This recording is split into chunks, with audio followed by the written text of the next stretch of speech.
bom dia! Estou aqui para o nosso devocional. Hoje eu quero ler com você Isaías 46. Aqui diz assim: caem os deuses da Babilônia. Aqui é uma sequência de Isaías 45.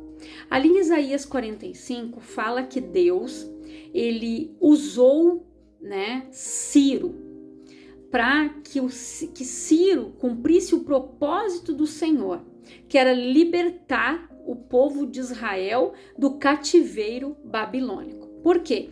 Jeremias, ele profetizava e ele falava que enquanto o povo não se convertesse do seu mau caminho, dos seus pecados, se eles não se arrependessem, não voltassem para Deus, eles seriam levados para a Babilônia, ficariam cativos ali 70 anos. E foi isso que aconteceu. Então Nabucodonosor veio, destruiu os muros de Jerusalém, destruiu ali, boa parte da cidade, destruiu. E levou muitos cativos, levou o povo, entre eles também Daniel, Sadraque, Mesaque e Abednego, que a gente conhece as histórias relatadas aqui, dos que foram jogados na fornalha porque não se prostraram diante dos deuses, diante da imagem de Nabucodonosor, Daniel que foi jogado na cova dos leões, Então, aqui Deus usou Ciro, E a palavra diz que ele ungiu e que Ciro iria cumprir o propósito dele, mesmo sem conhecer a ele, sem saber, Ciro iria fazer a vontade do Senhor, que Deus iria destravar os ferrolhos, as portas de bronze, que Deus ia, a mão do Senhor era com ele e era com o povo de Israel. E aqui Deus fala muito sobre a idolatria, sobre as pessoas abandonarem a idolatria, sobre elas se voltarem para Deus, Então aqui e fala, que Deus era com ele, que Deus ele estava usando ele ali, reunindo o povo, para trazer o povo de volta. E aqui no capítulo 46 diz assim, no versículo 1, Bel Marduk, que significa Senhor na língua dos caldeus, se inclina, Nebo, Deus do saber, lança-se por terra, os seus ídolos não passam de animais de carga e gado desde o seu nascimento. As imagens que são transportadas de um lado para o outro são pesadas, um fardo, para seus exaltos devotos. Juntos se abaixam e se encurvam, não conseguem salvar o fardo eles mesmos, foram conduzidos ao cativeiro. Ouve-me, voz da casa e descendência de Jacó, vós a quem tenho carregado desde o ventre materno e segurado desde o nascimento, ouve-me. Eu serei o mesmo até quando os vossos cabelos brancos chegarem, e ainda na idade avançada, eu vos sustentarei. Eu vos criei e vos conduzirei, sim, eu vos levarei e vos livrarei. Com quem me comparareis? A quem me igualareis e considerareis semelhante a mim para que possamos ser comparados? Há os que tiram ouro da sua bolsa e pesam prata na balança. Contratam ourives para lhes fazer um deus, prostram-se diante desse ídolo e lhe prestam culto e adoração. Em seguida, põem-no sobre os ombros e carregam-no, colocam-no em um espaço reservado para que ali permaneça imóvel, sem se mexer da sua posição. Por mais que alguém o chame, ele não dá qualquer resposta, não tem reação. Os deuses são incapazes de salvar quem quer que seja das suas aflições. Lembrai-vos disso e considerai. Trazei-o à memória, ó transgressores. Recordai-vos dos acontecimentos passados há muito tempo, porque eu sou Deus e não há outro. Sim, somente eu sou Deus e nada nem ninguém a mim se compara. Desde o princípio anunciei o futuro, desde a antiguidade aquilo que ainda não acontecera. Eu afirmo, o meu propósito será realizado, certamente farei tudo o que me apraz. Chamo do Oriente uma ave de rapina, de uma terra distante, o homem da minha escolha, eu o disse, eu o executarei, eu o delineei, eu assim cumprirei a minha vontade. Vós de coração incrédulo e rebelde, que estáis distantes da justiça, ouve-me. Eis que faço chegar a minha justiça, e ela não está longe. A minha salvação não tardará, mas estabelecerei a salvação em Tizom, Sião, e a minha glória em Israel. Então, olha o que Deus fala aqui. Para vocês entenderem o que aqui a gente vê que o profeta, ele faz um contraste bem surpreendente entre o Senhor e os ídolos, né? Movido pelo Espírito Santo, Isaías escreveu isso. Os ídolos ali, né? Bel e Nebo eram deuses babilônicos. Quando os persas conquistaram a Babilônia, os fugitivos babilônicos colocaram seus deuses sobre seus animais já sobrecarregados, além de não terem poder para livrar seus adoradores. Os ídolos se mostraram um fardo a mais para os fugitivos. Que contraste gritante com o Senhor de Israel. Em vez de ser carregado por aqueles que o adoram, ele é quem os carrega. Ele havia carregado os israelitas desde o seu nascimento como nação. E continuará a levá-los nos braços quando forem velhos. Então, olha o que diz a palavra aqui, gente. Que Deus, ele disse que ele os gerou, que aqui o propósito do Senhor queria se cumprir através do rei Ciro, mas que o povo precisaria abandonar esses ídolos, trazer à memória, ou seja, não adianta nada a pessoa se prostrar diante de um ídolo, que ela vai fixar ele num lugar e ele vai ficar ali, imóvel. É como diz a palavra, tem boca, mas não fala, olho, mas não vê, ouvido, mas não ouve. Ele está imóvel. Se ninguém levar ele dali, ele vai ficar. E ainda, aqui naquela época, eles se tornaram fardos para os fugitivos. Por quê? Os animais já estavam sobrecarregados, eles levavam mantimentos, eles levavam os seus utensílios domésticos, eles levavam roupas, eles levavam tudo sobre os seus animais. E ainda mais aqueles ídolos, foi uma sobrecarga muito grande. Então, se tornaram um fardo para eles. Enquanto nós carregamos o Senhor, o Espírito Santo, a presença dele, ele nos carrega e nos sustenta. É diferente daquela pessoa que se prostra diante de uma imagem. E a palavra fala, gente, que sejam semelhantes a eles quem os fez. Então nós precisamos nos libertar da idolatria. E isso não são só para ídolos. Isso, a idolatria hoje, gente, são ídolos de futebol, são cantores, são blogueiros. Alguns idolatram o marido, a esposa, o namorado, a namorada, os filhos, né? E deixam Deus de lado. E era o que eles faziam aqui. E muitos israelitas se prostravam diante de deuses desses povos que estavam dentro, morando ali, né? Junto ali do povo de Israel. E eles foram influenciados por eles. Por isso que a palavra diz que as más conversações corrompem os bons costumes. Esse povo se corrompeu porque eles deixaram de servir a Deus e começaram a se prostrar diante dos deuses desses povos. Alguns casaram-se com mulheres estrangeiras que cultuavam outros deuses e começaram a se prostrar também. Então a idolatria foi entrando. E Deus eles foram deixando de lado. E Deus estava alertando o povo desde a época de Jeremias. Deus já estava falando: se arrependam. E eles não deram ouvidos. Por isso que aqui Deus ele alerta novamente, gente. Lembrai-vos disso e considerai, trazei à memória os transgressores, aquele que transgrediu. Por quê? Às vezes acontecem coisas na nossa vida que nós questionamos a Deus. Ah, Senhor, mas o porquê que está acontecendo isso comigo? Eu joguei pedra na cruz. Ah, porque eu... Só que nós precisamos trazer à nossa memória algo que nós transgredimos. Senhor, o que eu fiz de errado para que isso está vindo sobre mim? A palavra de Deus, gente, ela é bem clara. Ela diz que maldição sem causa não se cumpre. Então, se algo está vindo sobre a vida da pessoa, ela tem que fazer uma análise.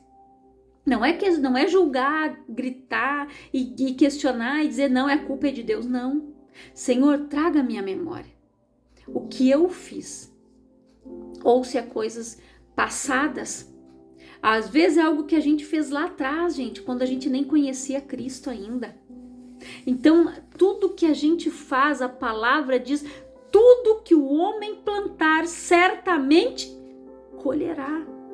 Tudo que a gente semear, gente, antes de vir para Jesus, nós vamos colher vindo para Cristo. O que eu semeei lá atrás de errado, eu vou colher. Se eu semeei ódio, mágoa, discórdia lá atrás, eu vou colher os frutos de tudo que eu semeei. Por isso que a palavra diz, paga o mal com o bem.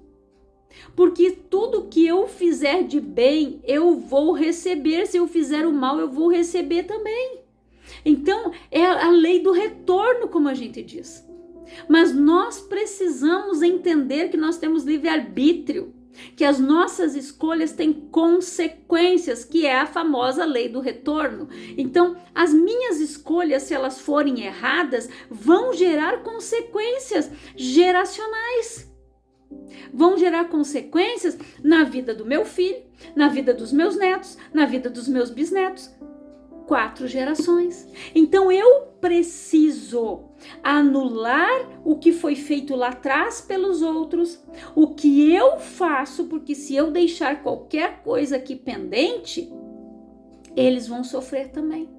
E você sabia que se a pessoa não libera perdão para o outro, ela está no pecado? O pecado, gente, é pecado.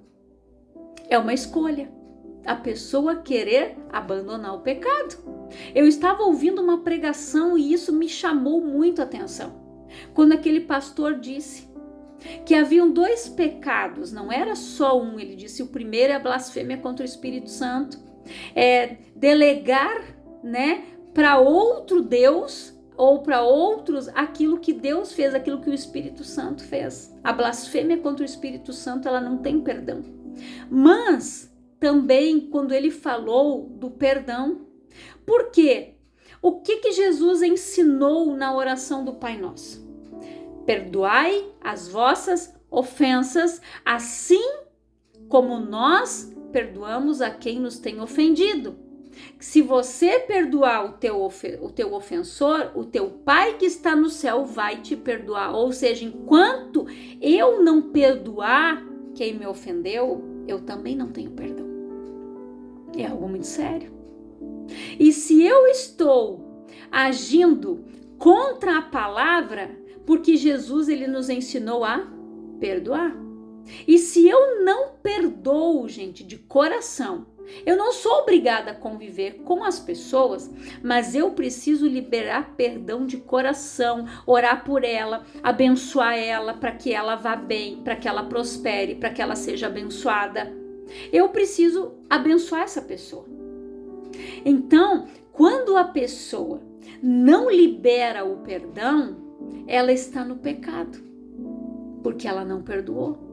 Então não adianta ela pedir perdão para Deus, porque nós erramos todos os dias, nós tropeçamos em palavras, em gestos, em atitudes, nós erramos, nós somos seres humanos e somos pecadores.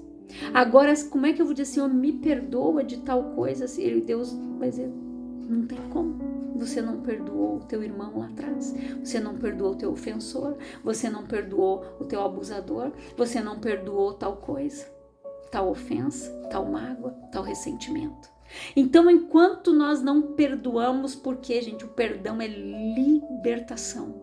O perdão é algo libertador. A pessoa se desprende das amarras e ela tem uma outra visão. Ela tem um olhar diferenciado para as coisas. Quando o verdadeiro amor de Cristo entra aqui no nosso coração, a gente entende que a gente também errou, que eu também fiz coisas erradas, que eu também feri pessoas, que eu também disse coisas que feriram alguém lá atrás, que eu também agi errado, que eu também magoei pessoas, que eu também ofendi. Mas hoje eu só lembro do que fizeram para mim. Não, mas não. Eu preciso olhar para mim. Examine-se, pois o homem a si mesmo. Lembrai o transgressores, é o que a palavra diz aqui. Lembra onde eu transgredi, Senhor, onde é que eu errei? Por que isso aqui está acontecendo na minha vida hoje? Foi eu? Foi alguém, um antepassado meu? Foi algum familiar meu? Foi a minha mãe? Foi o meu pai? Foi quem? Meu avô, minha avó, meu esposo, o familiar dele? E Deus vai te mostrar. Porque a palavra é bem clara, gente. É um abismo que vai chamar outro abismo. Quando a pessoa deixa a ofensa entrar no coração, depois da ofensa vem mágoa, vem ódio, vem ressentimento. São sucessões de coisas más, ruins, que se alojam ali. Quando Ana estava orando, falando com Deus, a palavra diz que a gente não se ouvia o som da sua voz. Ana orava com o coração. Ela só mexia os seus lábios. E o profeta achou que ela estava embriagada. Mas ela disse: não tenha a tua serva como uma mulher de Belial. Eu sou uma mulher amargurada de alma. Ou seja, ela estava colocando o coração dela diante do altar do Senhor. Ela estava colocando tudo para fora, toda a mágoa, toda a raiva, todas as ofensas, todo o ressentimento que ela tinha da Penina. De repente ela ficou ressentida porque o marido teve que casar com a outra, porque ela não podia gerar, ela não podia ter filhos, e eles tinham direito de se casar com outra porque eles tinham que ter descendência, e se a outra não desse filhos, eles podiam casar com outra, e por aí foi. Mas quando a Ana derramou o coração dela diante do altar, Deus abençoou a Ana. Como é que ela queria ser abençoada se ela estava envenenada? Como é que eu quero bênção para mim se eu estou odiando e desejando tudo de ruim para o outro? Você está conseguindo compreender a lógica? Se eu quero o bem para mim, eu tenho que fazer o bem para o outro. Desejar o bem para o outro é difícil? É, gente. Não é fácil. Imagina Jesus indo para aquela cruz, o povo cuspindo, chicoteando, blasfemando, falando horrores para ele, zombando, dando vinagre para Jesus beber numa esponja que era o isopo. E Jesus ainda teve a capacidade de dizer: Pai, perdoa, porque eles não sabem o que fazem, não sabem o que dizem. Se fosse a gente ia dizer: vem aí, legião de anjo, mata tudo. Mas Jesus não. E ele podia ter feito isso. Ele podia ter dito: não, Pai, ó, deu, é muito pesado. Ele não devia nada daquilo que ele levou, gente. Ele não tinha pecado, ele não tinha culpa, ele não tinha doença para levar, ele não tinha enfermidade, ele não tinha ódio, ele não tinha nada disso para levar. Mas ele levou tudo isso sobre si, toda a nossa bagagem maligna. Jesus levou tudo lá. E o ser humano, ele precisa mudar o seu pensamento, mudar o seu entendimento, porque tudo que eu desejar de ruim vai vir para mim. Um pensamento, não preciso nem falar, mas eu só desejei aqui.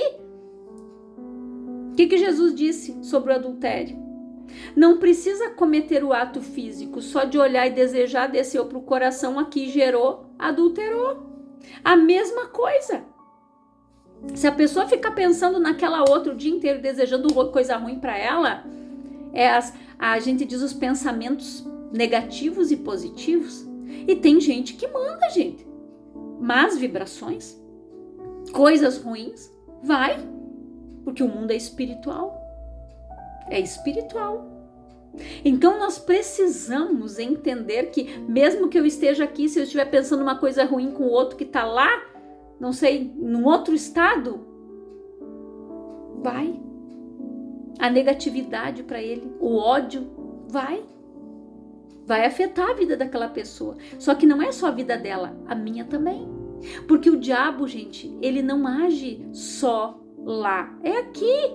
Aqui tá contaminado, só que ele tá cobrando, eu tô dando legalidade para ele cobrar a dívida do outro. É por isso que a palavra fala sobre o perdão, gente. Que quando você libera o perdão, nós fomos perdoados na cruz. Jesus nos perdoou. Ele levou tudo sobre si. Então, se ele pagou esse preço alto, não é fácil uma pessoa que foi abusada perdoar um abusador, perdoar um pedófilo, perdoar aquele que tirou a vida de um ente querido. Não é fácil. Uma pessoa que sofreu ali, perdeu algum familiar por feminicídio, ou por uma bala perdida, ou por alguma coisa. Não é fácil. Não é. Mas quando acontece isso, nós temos que nos colocar no lugar de Deus e pensar: Deus aguentou tudo por mim.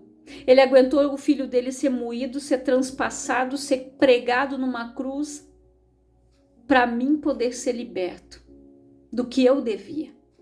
Como aqueles 2 presos ali que estavam do lado de Jesus, ali os condenados. Um disse: esse nada fez, mas nós 2 fizemos. Senhor, lembra-te de mim quando entrares no teu reino.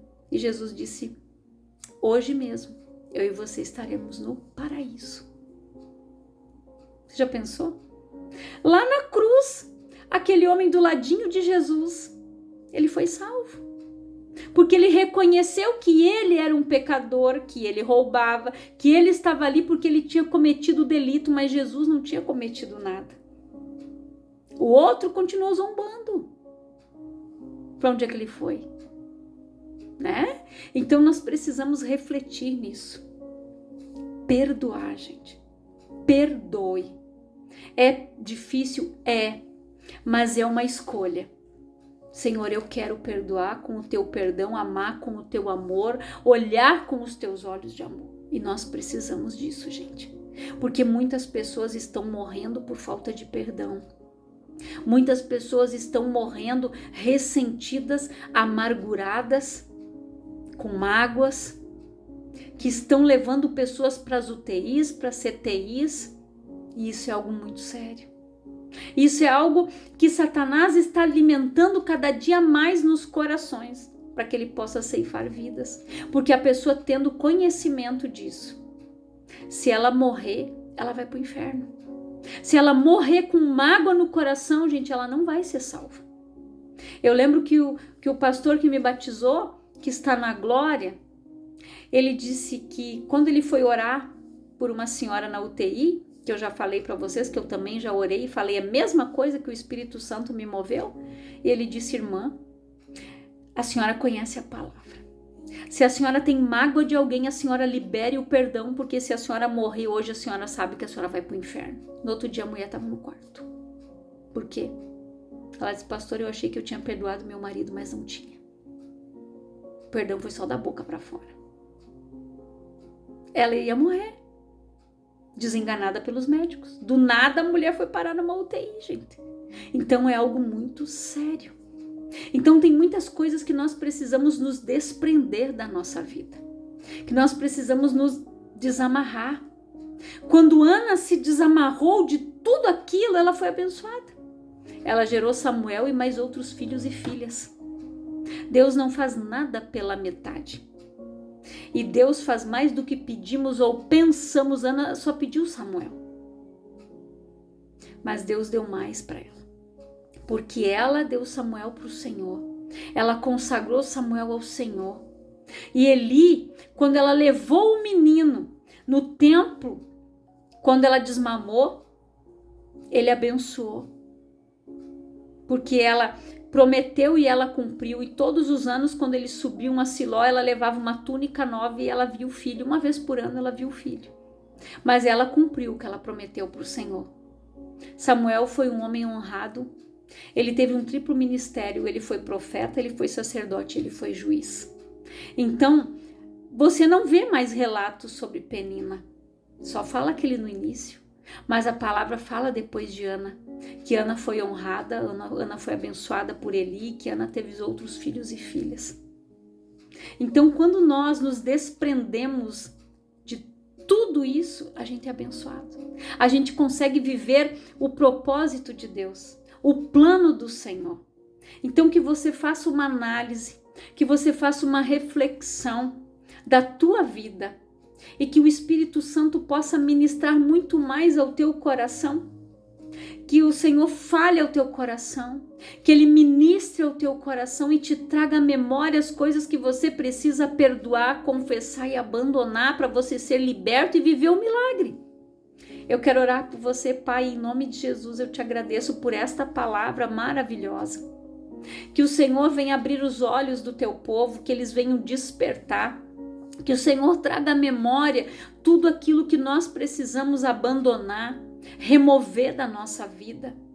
Tudo aquilo, Pai, que tem nos prendido e impedido de viver o teu propósito, impedido de viver os teus planos, os teus sonhos, os pensamentos altos que o Senhor tem a nosso respeito.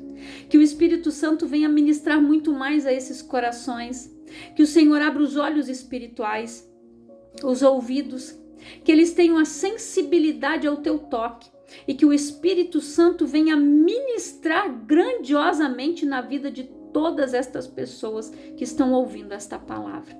Que Deus te abençoe grandiosamente no nome de Jesus.